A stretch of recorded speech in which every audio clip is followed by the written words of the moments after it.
Welcome students और happy independent day. तो आप सबको स्वतंत्रता दिवस की हार्दिक शुभकामनाएं। तो पिछले लेक्चर में हमने कुछ एक प्रॉपर्टीज़ के बारे में पढ़ा था, जैसे जो कॉन्ग्रुएंसी है, तो कॉन्ग्रुएंसी की कुछ एप्लीकेशंस भी देखे थे, कॉन्ग्रुएंसी की अलग अलग प्रॉपर्टीज़ के बारे में हमने डिस्कस किया था। तो आज हम आगे बढ़ते हैं और कुछ एक स्पेशल टाइप के फंक्शंस हैं जो हमारे ग्रुप थ्योरी में आगे काम देंगे, जिसमें जैसे आइलर फाइव फंक्शन क्या होता है, इसके बाद tau n number of divisor of है पॉजिटिव इंटीजर एन, इसके बाद sigma n sum of divisor of n, इसके बाद आपके पास एक और है जिसको हम e p n e p लिखते हैं, मतलब जिसमें कोई भी आपके पास एक नंबर है n, तो फैक्टोरियल n में किसी भी प्राइम नंबर की मैक्सिमम टू मैक्सिमम कितनी पावर एग्जिस्ट कर सकती है, उन सब के बारे में ये चार फंक्शन है, उनके बारे में आज हम डिस्कस करेंगे। तो सबसे पहले आपके पास आता है Euler five function. Euler five function क्या होता है? तो आइलर फाइव फंक्शन ये फंक्शन है तो ऑब्वियसली इसका डोमेन कुछ होगा। तो Euler five function defined from n to n, ये नेचुरल नंबर से नेचुरल नंबर में एक फंक्शन है। तो डिफाइंड एज, ये आपके पास डिफाइंड होता है phi of n equal to number of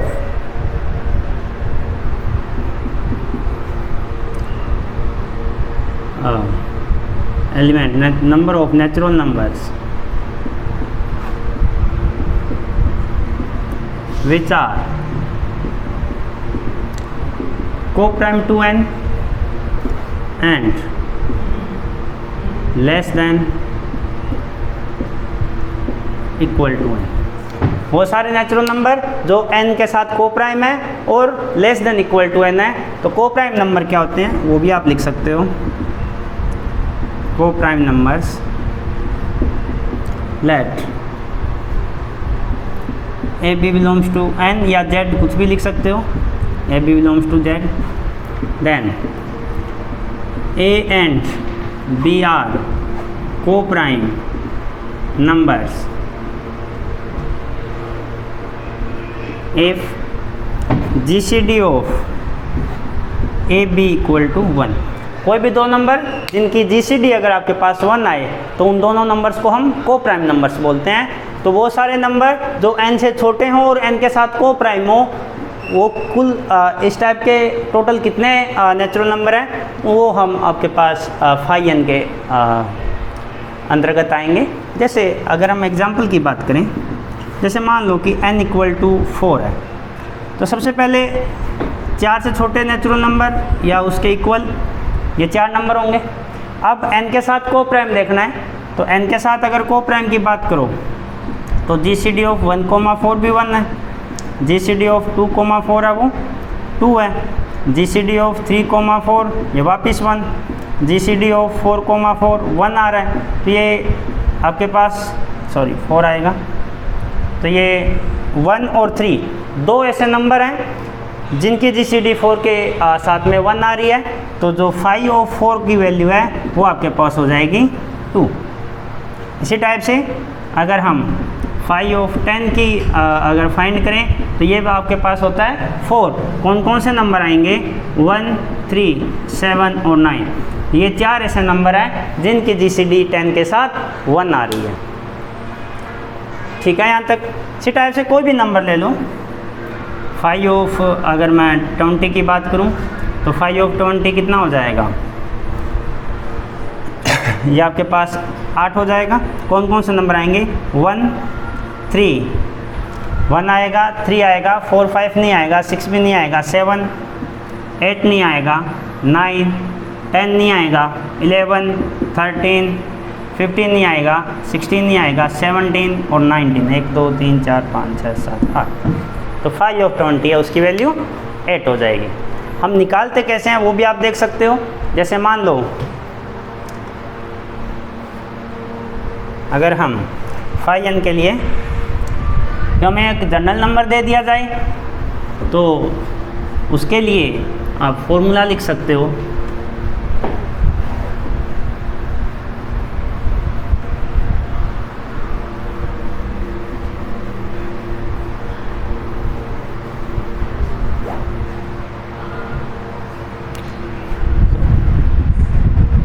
सबसे पहले आपके पास आता है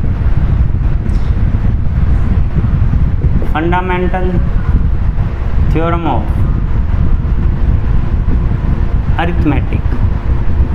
फंडामेंटल थ्योरम ऑफ अरिथमेटिक क्या बोलती है कि एवरी नेचुरल नंबर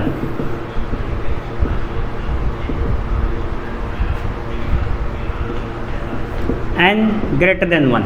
हम 1 से जो बड़े नेचुरल नंबर हैं उनकी बात करते हैं। तो every natural number n greater then 1 is a prime number. Every natural number n greater than 1 is a prime number or can be written as product of prime numbers uniquely up to its arrangement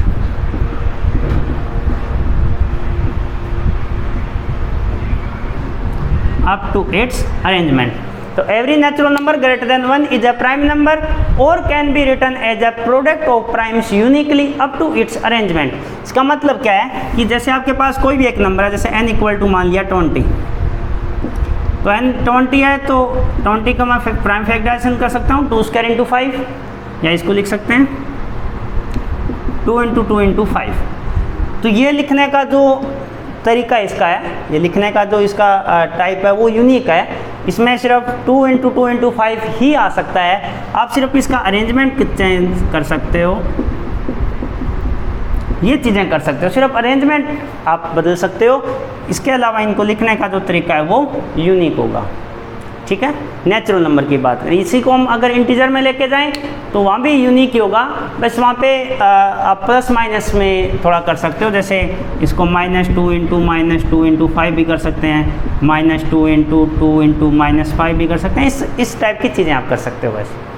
ठीक है, तो क्यों ये -1 है, -2 को -1 into 2 लिख सकते हैं। -1 क्या एक यूनिट एलिमेंट है, तो यूनिट वगैरह हम आगे रिंग थ्योरी में डिस्कस करते हैं ज़्यादा डिटेल में इन चीज़ों को। तो अभी सिर्फ नेचुरल नंबर की बात करें तो आप सिर्फ इनका अरेंजमेंट चेंज कर सकते हो, इसके अलावा कुछ नहीं कर सकते। तो ये आपके पास जो लिखने का तरीका है वो यूनिक होता है। यहाँ से हम फाई n के लिए फॉर्मूला दे सकते हैं। तो आयलर फाई फंक्शन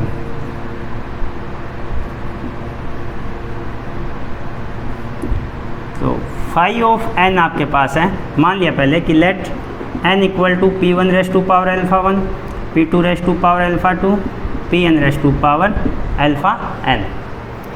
ये हो जाएगा आपके पास। देन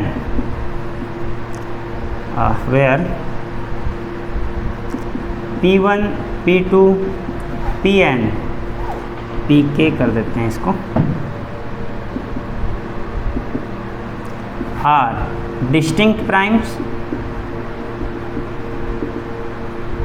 ये सारे डिस्टिंक्ट प्राइम है, and alpha 1 alpha 2 alpha k belongs to natural. ये सारे नेचुरल नंबर है। तो फाई ऑफ n की जो वैल्यू होती है वो आपके पास होगी n into 1 - 1 upon p1, 1 - 1 upon p2 dash dash 1 - 1 upon pk। हमें पावर से कोई मतलब नहीं है, सिर्फ आपको इस एक फॉर्मूले का यूज़ करना है। ठीक है, तो ये आपके पास फॉर्मूला है। ये फॉर्मूला कहाँ से है, ये आप इसको प्रूफ भी कर सकते हो, डेराइव कर सकते हो, पर हमें ज़्यादा डिटेल में नहीं जाना, क्योंकि इसको डेराइव करने के लिए आपको नंबर थ्योरी थोड़ी बहुत पढ़नी, बेसिक नंबर थ्योरी पढ़नी पड़ेगी, पर ज़्यादा डिटेल में नहीं जाना। सिर्फ आप अभी फॉर्मूले को ध्यान में रखो। अब इस फॉर्मूले के बेस पे हम कुछ जो स्टैंडर्ड नंबर जैसे प्राइम नंबर्स के बारे में या कुछ अलग अलग नंबर्स के बारे में थोड़ा आइडिया लगा सकते हैं। यहाँ से आप हर एक नंबर के लिए फाइंड कर सकते हो। जैसे अगर मैं फाई ऑफ 20 की वैल्यू फाइंड करें तो ये हो गया फाई ऑफ 2 स्क्वायर इंटू 5, यही है। तो p1 का मान कितना है 2, p2 का मान कितना है 5, तो फाई ऑफ 20 कितना आ जाएगा 20 इंटू 1 - 1/2 1 - 1/5। ये आ गया 20 इंटू 1/2 इंटू 4/5, ये आ गया 8। ठीक है, इस टाइप से। तो जैसे अगर आपको फाई ऑफ पी कोई प्राइम नंबर के लिए अगर आपको आइलर फाई फंक्शन फाइंड करना हो,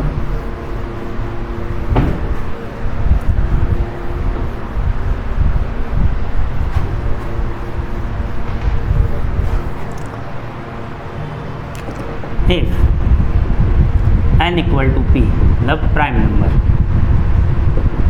प्राइम नंबर के लिए अगर आप फाइंड करोगे फाई ऑफ पी, तो ये यहाँ से अगर मान रखो तो कितना आ जाएगा, p into 1 minus 1 upon P, ये आपके पास आ गया p माइनस 1। ठीक है, इसी टाइप से अगर आपके पास n equal to p raise to power k आ जाए, जहाँ पे p है वो प्राइम नंबर है, k है वो कोई भी नेचुरल नंबर है, तो phi of p raise to power k किसके इक्वल आ जाएगा, ये p raise to power k 1 minus 1 upon p, तो ये आपके पास आ गया p raise to power k minus 1 हो जाएगा ये, और ये आ जाएगा p माइनस 1। इसको अगर ओपन करते हो तो p raise to power k minus p raise to power k minus 1। इनका यूज़ भी कर सकते हो, जैसे फाई ऑफ 5 की वैल्यू निकालनी हो तो 5 माइनस 1 4 हो जाएगी, क्यों 1 2 3 4 सारे के सारे नंबर हैं वो आपके पास 5 के साथ को प्राइम होते हैं।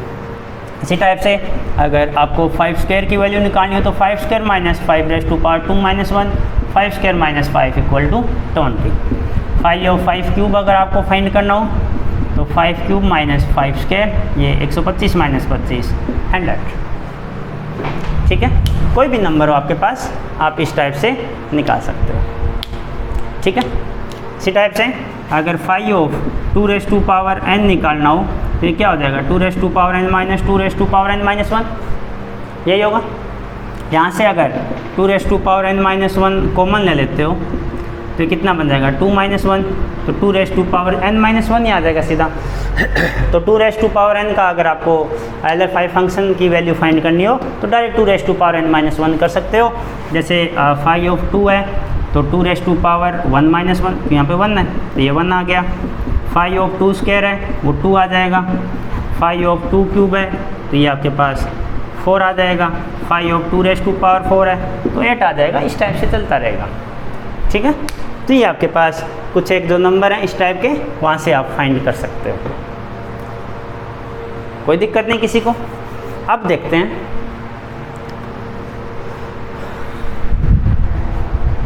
अब इस फॉर्मूले को हम अलग अलग इसकी फॉर्म भी बना सकते हैं।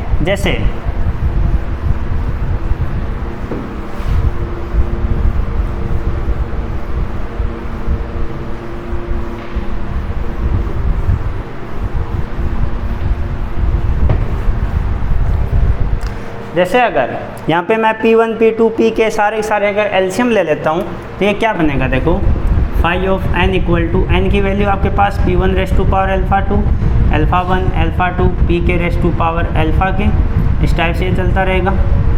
यहाँ पे क्या आ जाएगा, P1 माइनस 1, यहाँ पे P2 माइनस 1, P के माइनस 1, अब P1 P2 P1 P2 P के, ये आ गया P1 raise to power alpha 1 P1 minus 1, P2 raise to power alpha 2, ये P2 माइनस 1, P के रेस टू पावर अल्फ़ा के माइनस 1, ये माइनस 1 हो जाएगा क्योंकि एक पावर है वो यहाँ से कम हो जाएगी। ये आ गया P के माइनस 1। आप इसको ये भी एक इस टाइप से भी कर सकते हो, इसको ब्रैकेट ओपन कर दो, P1 raise to power alpha 1 minus P1 raise to power alpha 1 minus 1, ये P2 raise to power alpha 2 minus P2 raise to power alpha 2 minus 1, P के रेस टू पावर अल्फ़ा के minus P के raise to power alpha के minus 1। तो इस type से ये भी एक फॉर्मूला है आपके पास फाई ऑफ n। जैसे n का मान आपके पास अगर 100 हो तो फाई ऑफ 100 कितना हो जाएगा, phi of 2 square into 5 square.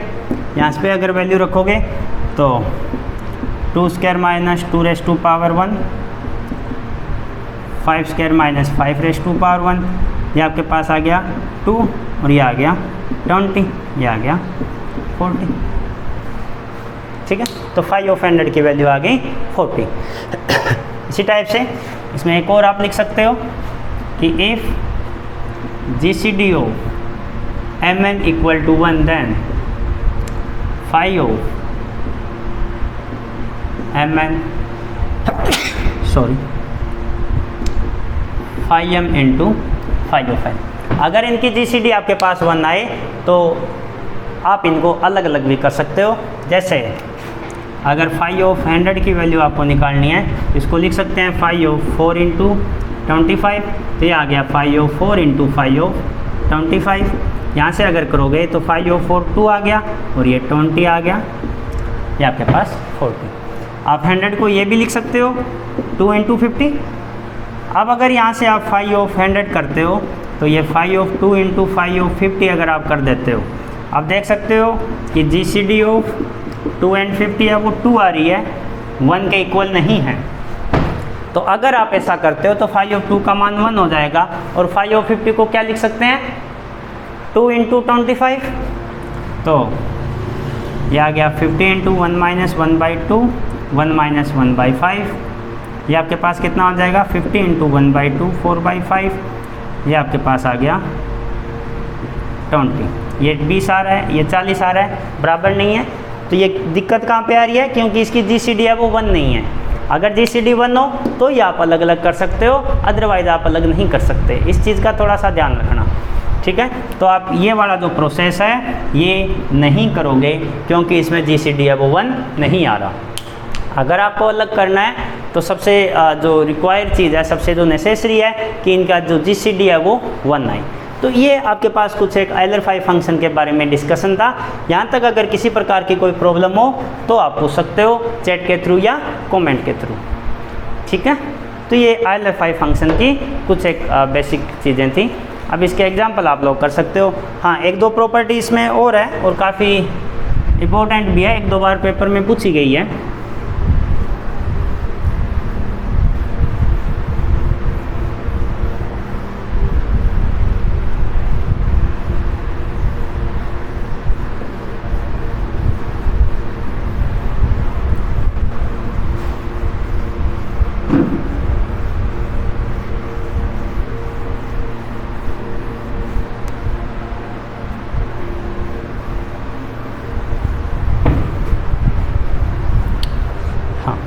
तो देखिए कि phi n is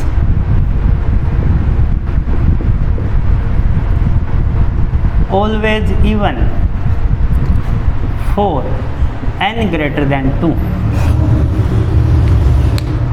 n greater than 2 के लिए phi n है वो हमेशा इवन नंबर होता है। या ये लिख सकते हो कि phi n is odd if and only if n equal to 1 2। क्यों? phi ऑफ n का मान भी 1 होता है और phi ऑफ 1 का मान भी 1 होता है और phi ऑफ 2 का मान भी 1 होता है। तो ये सिर्फ 2 ही केस में ओड होगा, इसके अलावा हमेशा इवन नंबर होता है। तो यहाँ से भी कई बार क्वेश्चन बनते हैं, ठीक है। ये इस टाइप से ऑप्शन आ जाएंगे कि which of the following is are true. First option दे दिया कि phi n is always even, phi n always even for n greater than 2, phi n may be odd for some values. तो इस type से जो option किसी भी type से आप MSQ भी आते हैं, इसमें मल्टीपल सेलेक्टिव, एक से ज़्यादा ऑप्शन भी ठीक हो सकते हैं।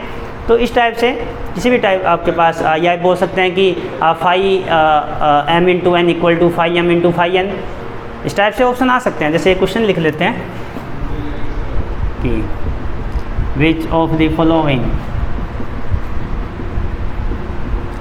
Is are true. तो फर्स्ट आपके पास दे दिया कि phi n is always even, second है phi n may be odd for some n, third आपके पास phi mn equal to phi of m into phi of n, fourth आपके पास दे दिया कि phi n is odd only for 2 values of n। ये कुछ एक ऑप्शन दे दिए, और भी इस टाइप के ऑप्शन बन सकते हैं। तो जैसे पहला ऑप्शन है phi n is always even, ये कोई ज़रूरी नहीं है। n का मान n और n का मान अगर 2 रखते हो तो आपके पास ओड नंबर आएगा। फाई एन में बी ओड, ये ऑप्शन आपके पास बिल्कुल सही है। ये कुछ वैल्यूज़ के लिए, अब फोर सम में है तो कुछ बोला है तो n इक्वल टू 1 और 2 के लिए ओड होता है। ये भी आपके पास कोई ज़रूरी नहीं है, ये तभी ज़रूरी है जब यहाँ पे GCD है वो 1 हो। इस ऑप्शन के लिए ये इफ़ एंड ओनली इफ है कि अगर GCD है वो 1 हो। ये आपके पास फाई एन है वो ओड है for only for 2 values of n, ये भी ठीक है, सिर्फ n के 2 मान ऐसे हैं जहाँ पे ये ओड वैल्यू देता है, ठीक है। तो इस टाइप के आपके पास ऑप्शंस है। ये अगर MCQ में मल्टीपल जो आपके पास चॉइस क्वेश्चंस होते हैं जिसमें एक ही ऑप्शन सही हो तो आप फोर्थ ऑप्शन को टिक करोगे, ना कि सेकंड को करोगे, क्योंकि ये बोल रहा है कुछ के लिए, ये बोल रहा है कि एग्जैक्ट 2 के लिए, तो ज़्यादा सही कौन सा है? Fourth option. अगर ये MCQ का है, अगर मल्टीपल चॉइस है, सिर्फ एक ही ऑप्शन आपके पास सही है तो फोर्थ ऑप्शन करोगे। अगर ये MSQ का क्वेश्चन आता है मल्टीपल सिलेक्टिव, एक से ज़्यादा ऑप्शन सही हो सकते हैं, तो फिर आपको दूसरा और चौथा दोनों करने पड़ेंगे। इस बात का ध्यान रखना, ठीक है।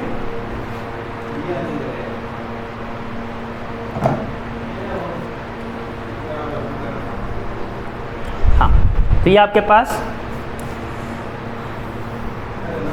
आइलर फाई फंक्शन के बारे में थोड़ा सा डिस्कशन था। अब हम अगले फंक्शन की बात करते हैं, टो n या number of divisor of A positive number n।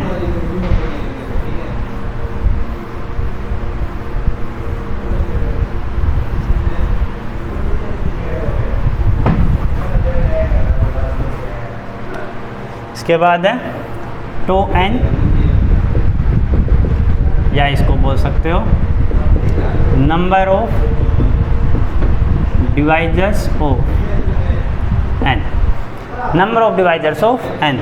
तो मान लिया कि लेट n भी है positive integer and its prime factorisation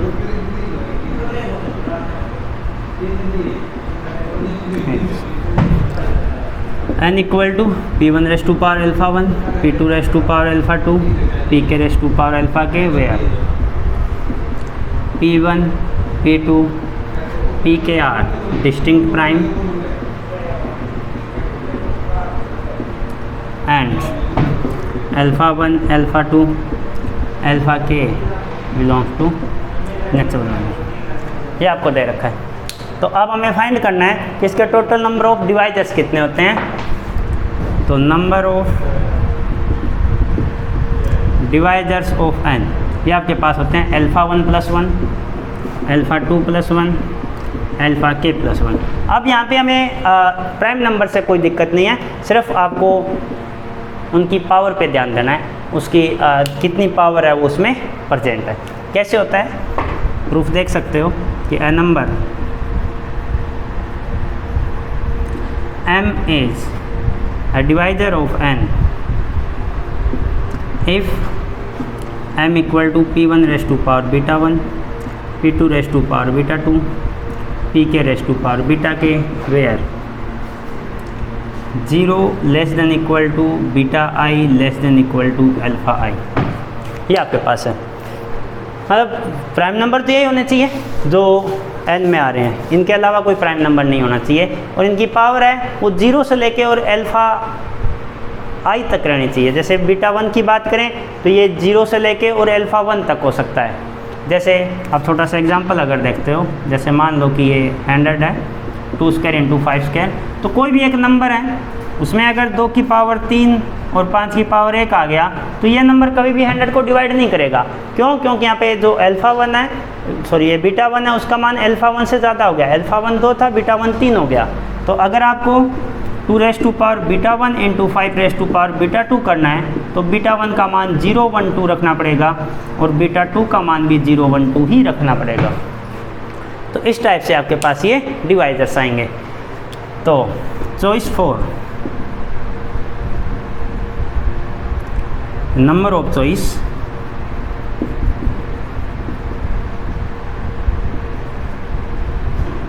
for beta i, ये आपके पास है अल्फा i + 1। तो total choices, total number of choices, ये आपके पास आ गया अल्फा 1 या ये बोल सकते हो कि product of i equal to 1 to k alpha i plus 1, या बोल सकते हो कि alpha 1 plus 1 alpha 2 plus 1 alpha k plus 1। ये आपके पास आ गया टोटल नंबर ऑफ चॉइस, और ये आपके पास है टोटल नंबर ऑफ डिवाइजर्स। ठीक है, जैसे एग्जांपल करते हैं इसके।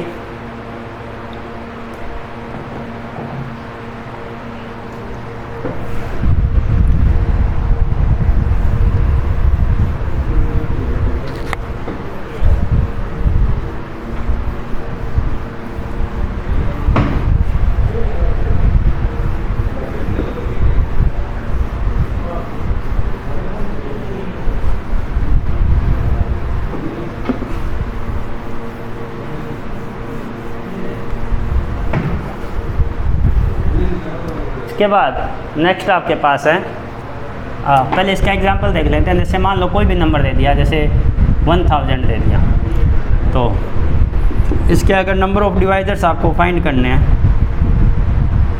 तो इसको मैं लिख सकता हूँ 2 क्यूब इंटू 5 क्यूब। यहाँ पे आ गया 3 + 1 इंटू 3 + 1 16। कौन कौन से होंगे वो भी देख सकते हो। 2 raised to power 0, 5 raised to power 0, 2 raised to power 1, 5 raised to power 0, 2 raised to power 2, 5 raised to power 0, 2 raised to power 3, 5 raised to power 0। तो ये 1 2 4 8। ठीक है, इसके बाद 2 raised to power 0, 5 raised to power 1, 2 raised to power 1, 5 raised to power 1, 2 raised to power 2, 5 raised to power 1, 2 raised to 1, 2 raised to power 3, 5 raised to power 1। ये आ गया 5, ये 10, ये सॉरी ये अच्छा ये फिक्स है, ये वेरी कर रहा है 2 and 3। हाँ, ये 10, ये 20, और ये आपके पास 8 5 40। ठीक है, इसके बाद 2 raised to power 0, 5 raised to power 2, 2 raised to power 1, 5 raised to power 2, 2 raised to power 2, 5 raised to power 2, 2 raised to power 3, 5 raised to power 2। ये आपके पास आ गया 25, ये आ गया 50, ये 100, ये 200। ठीक है, इसी टाइप से 2 raised to power 0, 5 raised to power 3, 2 raised to power 2, 5 raised to power 3, 2 raised to power 2, 5 raised to power 3, 2 raised to power 3, 5 raised to power 3। ये आपके पास नंबर आ गए। तो यह कौन सा हो जाएगा 125, ये आपके पास 250, और ये आपके पास 500 और 1000।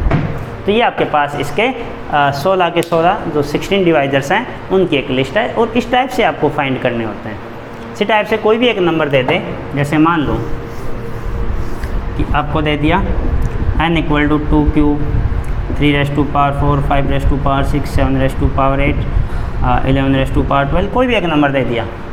तो इसके अगर total number of divisor find करने हैं तो क्या करेंगे, number of divisors of n, यह आपके पास हो जाएगा 3 + 1, 4 + 1, 6 + 1, 8 + 1, 12 + 1।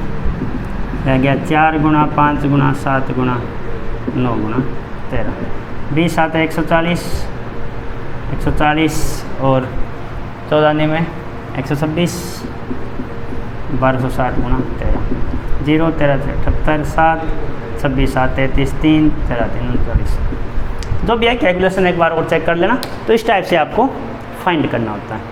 तो ये आपके पास होता है टोटल नंबर ऑफ डिवाइजर्स। अब अगर हम बात करें कि सम ऑफ डिवाइजर, जितने भी डिवाइजर आ रहे हैं इन सब का जोड़ कितना आएगा, सम कितना आएगा। ठीक है, तो वो देखते हैं, सिग्मा n या sum of divisor of n।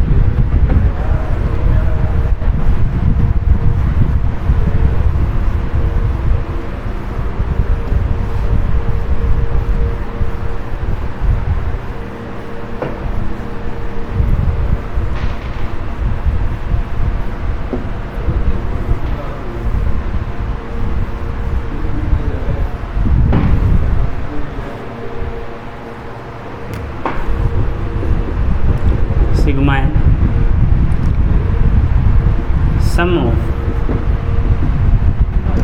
Divisors of n, sum of divisors of n। इसकी बात करते हैं तो मान लिया कि let n equal to p1 alpha 1 p2 alpha 2 pk alpha k। इसका आपको ये कोई भी एक नंबर है, तो इसमें आपको फाइंड करना है कि सम ऑफ डिवाइजर क्या होगा। तो जब भी आप सम ऑफ डिवाइजर की बात करें, जैसे एक एग्जांपल के थ्रू देखो ज़्यादा समझ में आ जाएगा। जैसे मान लो कि n equal to 2 square into कोई भी एक नंबर ले लेते हैं, जैसे 2 स्क्वायर इंटू 3 ले लेते हैं या 3 स्क्वायर ही ले लेते हैं। 2 स्क्वायर इंटू 3 स्क्वायर ही हो गया 36। तो इसके सबसे पहले डिवाइजर्स लिख लो, 9 डिवाइजर्स होंगे 2 0 3 0 1 2 0 3 1 2 2 3 0। ये आपके पास आ गया 2, ये 4 2 0 3 1 2 1 3 1 2 2 3 1। ये आ गया 3, ये 6, ये 12। इसके बाद में 2 0 3 2 2 0 2 1 3 2 2 2 3 2। ये आ गया 9, ये आ गया 18, ये आ गया 36। अब एक बार इन सबको जोड़ दो तो क्या बनेगा, देखो ये कितना हो गया 6 1 7 7 3 10 10 6 16 16 और 12 28 प्लस ये आपके पास आ गया ये 54 प्लस 9 ये 12 9 21 2 7 2 9 92। एक बार चेक कर लेना, ठीक है। अब यहाँ से अगर हमें डिवाइजर्स फाइंड करने हैं तो इसको मैं लिख सकता हूँ 1 + 2 + 2 स्क्वायर 1 + 3 स्क्वायर। जितनी भी इसमें पावर आ रही है 0 से स्टार्ट किया, 2 raised to power 0 2 raised to power 1 2 raised to power 2 3 raised to power 0 3 raised to power 1 3 raised to power 2। यहाँ पे अगर आप देखोगे, जैसे मान लो कि मेरे को ये वाला डिवाइजर चाहिए तो 2 की पावर 1 इंटू 3 की पावर 1 इसको आपस में प्रोडक्ट कर देंगे। जैसे मान लो आपको ये चाहिए तो 2 स्क्वायर इंटू 3 स्क्वायर ये रहा। आपको अगर 4 चाहिए 2 स्क्वायर तो ये इसको इससे मल्टीप्लाई कर देंगे। तो सारी डिवाइजर यहाँ से फाइंड कर सकते हो, तो ये आपके पास यहाँ बन जाएगा। तो सम ऑफ डिवाइजर्स ये आपके पास आ जाएगा 1 + p1 square p1 raised to power alpha 1 यही आएगा। n2 1 + p2 raised to power 2 p2 raised to power alpha 2। इसी टाइप से चलता रहेगा। pk ये 1 हो जाएगा, pk square pk raised to power alpha k। ये आपके पास आ गया सम ऑफ डिवाइजर्स। तो ये क्या बन रहा है आपके पास, ये आपके पास एक जीपी बन रही है ज्योमेट्रिक प्रोग्रेशन। तो इसका सम कितना होता है ज्योमेट्रिक प्रोग्रेशन का, तो आप लोगों ने पढ़ा होगा कि a + ar + ar स्क्वायर, इस टाइप से कोई भी ज्योमेट्रिक प्रोग्रेशन होती है a r raised to power n - 1। n terms का सम क्या होगा a × r raised to power n - 1 upon r - 1, यही होता है। तो यहाँ पे r का मान कितना है p1, तो a तो 1 नहीं है, तो p1 raised to power alpha 1 - 1 upon p1 - 1 p2 raised to power alpha 2 - 1 p2 - 1। इसी टाइप से चलता रहेगा pk raised to power alpha k - 1 upon pk - 1। ये आपके पास आ गया सम ऑफ डिवाइजर। उस फॉर्मूले में अगर इसकी वैल्यू फाइंड करने की कोशिश करोगे n = 2 स्क्वायर इंटू 3 स्क्वायर, तो यहाँ पे p1 का मान 2 p2 का मान 3 अल्फ़ा 1 का मान 2 अल्फ़ा 2 का मान भी 2। सारी वैल्यू अगर इसमें रखोगे तो सम ऑफ डिवाइजर्स ये आपके पास आ गया 2 raised to power 2 - 1 upon 2 - 1 and 2 3 raised to power 2 - 1 upon 3, sorry ये +1 हो जाए क्योंकि हमारे पास जो टर्म्स है वो अल्फ़ा 1 + 1 आ रही है, तो ये हो जाएगा 2 raised to power 3 3 raised to power 3। ये कितना आ गया, इसको चेक करोगे तो 8/2, 8 ही आ गया, गुणा में यह आ गया 26/2, 13, 27 - 1 26, 26/2 13, तो 13 8 100, 13 7 13 8 104, तो 104 आ रहा है। इसको भी एक बार जोड़ के चेक कर लो कितना आएगा।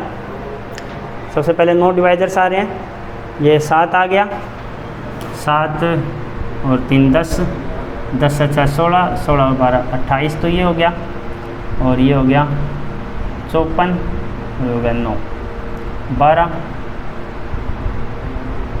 21 2 5 2 7 2 9 आ रहा है। तो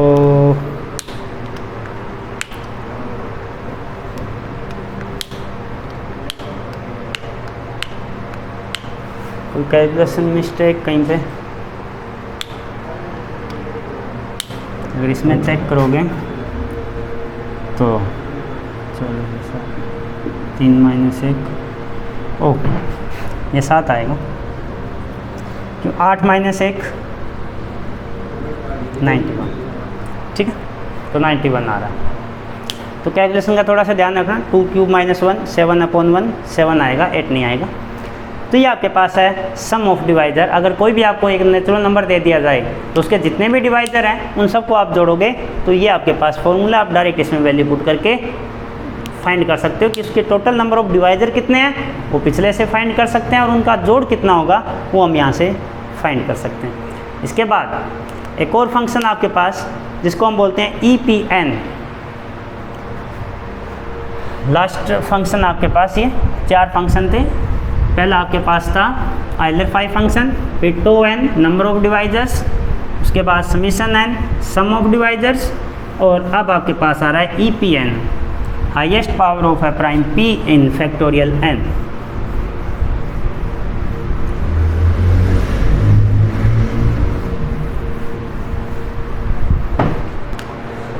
अब आगे देखते हैं, आपके पास अगला फंक्शन है EPN।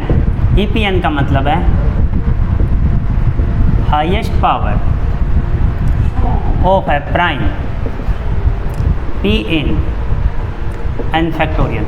n फैक्टोरियल में किसी भी प्राइम नंबर की हाईएस्ट कितनी पावर होती है, इसके बारे में अगर आपको देखना है तो ये आपके पास आ जाएगा EPN equal to n/p, n/p square, n/p cube, इस टाइप से चलता रहेगा। Where is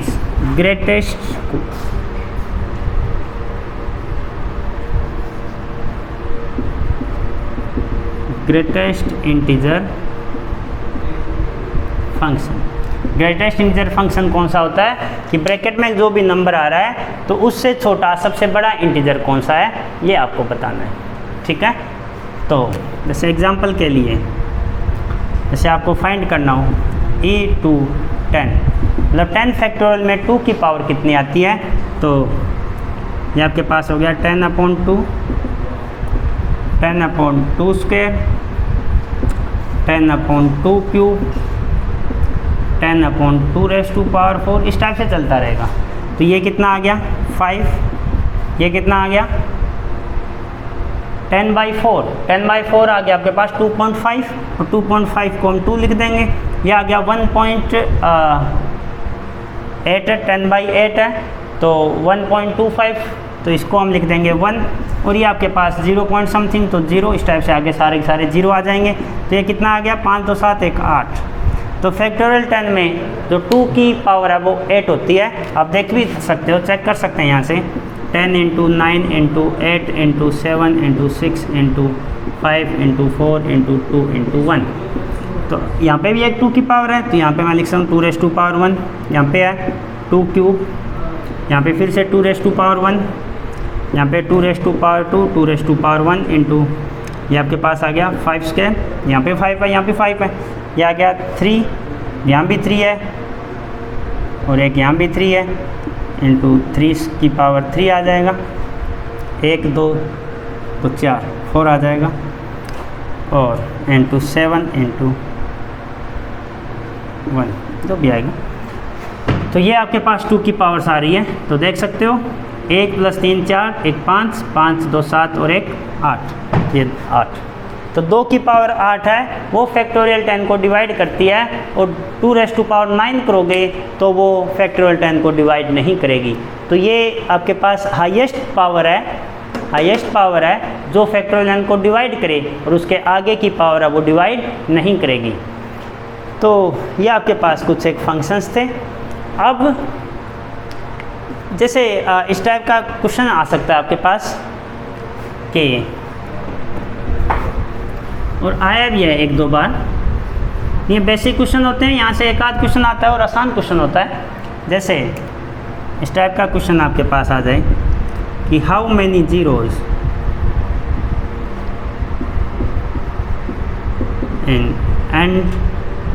in the end of 50 factorial. आप 50 फैक्टोरियल फाइंड करो और उसके एंड में कितने नंबर ऑफ जीरो होंगे, कितनी आपके पास जीरो लगेगी।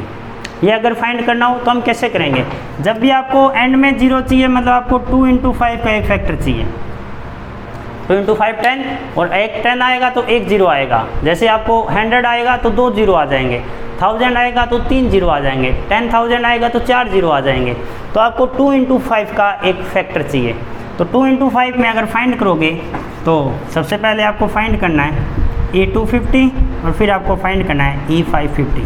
अब अगर इसमें चेक करोगे तो E250 हमेशा ज़्यादा आएगा, तो इसको चेक करने की ज़रूरत ही नहीं है हमें। अब ऐसे ये चेक कर लेते हैं कि E550 कितना आएगा, 5 की उसमें कितनी पावर आएगी, 2 की पावर तो उससे ज़्यादा ही होगी, और जो पावर ज़्यादा है उससे क्या मतलब है आपको, तो 2 × 5 दोनों चाहिए, तो 5 कम है इसमें, जो जितना ज़्यादा बड़ा नंबर होगा उतना ही उसकी पावर्स कम आएंगी। तो ये अगर फाइंड करोगे तो 50/5, 50/5 स्क्वायर 25, बस इसके बाद पावर करो तो 0 में चला जाएगा वो। तो ये आपके पास आ गया 10, ये आ गया 2, तो 12। तो 5 की पावर 12 आ रही है, तो इसका आंसर भी आपके पास 12 ही हो जाएगा। फैक्टोरियल 50 में जो एंड में है वो आपके पास 12 जीरोज होगी। ठीक है, इसी टाइप से इस टाइप के भी कई बार क्वेश्चन पूछ लेते हैं कि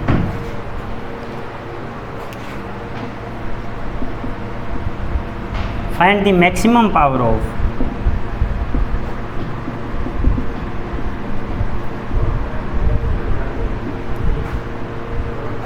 5 which divides 50C10 upon 40C10। इसमें हाईएस्ट पावर है वो कितनी है जो 5 की इसको डिवाइड करेगी। तो इसमें सबसे पहले आपको ये फाइंड करना है, तो 50C10 कितना हो जाएगा, 50C10 आपके पास होता है factorial 50 upon factorial 40 into factorial 10, यही होगा। इसमें अगर फाइंड करोगे तो होल अपॉन यह आ गया factorial 40 upon factorial 30 into factorial 10। इस पूरे को अगर सिंप्लीफाई करोगे तो यह आ गया फैक्टोरियल 50, ये पूरा ऊपर चला जाएगा, factorial 30 factorial 10 upon factorial 40 into factorial 40 into factorial 10। ये फैक्टोरियल 10 से तो फैक्टोरियल 10 कैंसिल हो जाएगा। इसमें अगर चेक करोगे तो ये फैक्टोरियल 40 तो कैंसिल हो जाएगा, सिर्फ आपके पास कितना बचेगा 50 इंटू 49, या ये करने की ज़रूरत ही नहीं, बस यहाँ तक रखो। अब इसमें सब में फाइंड कर लो अलग अलग, और ऊपर वाले अलग जोड़ दो, नीचे वाले अलग जोड़ दो। तो अब हमने चेक किया था फैक्टोरियल 50 में तो ये 12 आ रही है, तो ऊपर जो 5 की पावर्स है वो इसमें तो 12 आएगी, और इसमें अगर चेक करोगे तो इसमें कितनी आ जाएगी, फैक्टोरियल 30 में अगर 5 की पावर चेक करनी है तो 30/5 प्लस 30/25, ये कितना आएगी 6 और 1 7। तो ऊपर तो आपके पास 19 पावर आएगी, और नीचे कितनी आएगी उसको हम घटा देंगे, ये 19 माइनस फैक्टोरियल 40 में कितनी आएगी 40/5 40/25, ये आ गया 8 + 1 9, तो इसमें भी 9 इसमें भी 9, तो 18 माइनस हो जाएगी तो 1 आएगी। तो सिर्फ इस नंबर को 5 डिवाइड करेगा, 5 का स्क्वायर भी डिवाइड नहीं करेगा। तो ये इस टाइप से आपके पास EPN का जो ये फंक्शन है इसका आपको यूज करना है। जब भी इस टाइप के क्वेश्चंस आए वहाँ पर ये काम आएगा। तो ये आपके पास कुछ बेसिक फंक्शन थे। अब जहाँ फर्स्ट क्लास से लेके और आज की क्लास तक जो हमने पढ़ा है ये सारी चीज़ें हम आगे ग्रुप थ्योरी में बार बार इनका यूज करेंगे। तो ये चीज़ें इसीलिए पहले बताई है कि बाद में कन्फ्यूजन ना हो कि ये कहाँ से आ रही है सब चीज़ें। इनका बार बार यूज होगा, सारे फंक्शंस का यूज होगा, आइलर 5 फंक्शन भी यूज होगा, इक्विवेलेंस रिलेशन तो हर जगह हर क्वेश्चन में आपको काम में आएगा। जब भी हम आगे जैसे जैसे आगे बढ़ते जाएंगे तो वैसे वैसे ये इक्विवेलेंस रिलेशन पार्टीशन भी काम आएगा, रिलेशन भी आपके पास काम आएगा। तो ये सब चीज़ें जो हमने पढ़ी अभी तक वो ग्रुप थ्योरी में हर टॉपिक में चीज़ें काम आनी है। तो इसका हम आगे यूज करेंगे और हमारी अगली क्लास में हम जो मेन ग्रुप थ्योरी जहाँ से स्टार्ट होती है वो चीज़ शुरू करें। ये कुछ एक नंबर थ्योरी बोल सकते हो या जो भी फंक्शंस का पार्ट है, हमने सेट रिलेशन पढ़ा है। तो कल से हम या नेक्स्ट लेक्चर में हम बाइनरी ऑपरेशन से स्टार्ट करेंगे। फिर बाइनरी ऑपरेशन क्या होता है, किस टाइप से आप डिफाइन करते हो, किस किस टाइप के बाइनरी ऑपरेशंस होते हैं, इन सब के बारे में हम डिटेल में डिस्कस करेंगे और उसके बाद हम ग्रुप की डेफिनेशन देते हुए आगे बढ़ेंगे। तो आज के लेक्चर में इतना ही, नेक्स्ट लेक्चर में मिलते हैं। Thank you.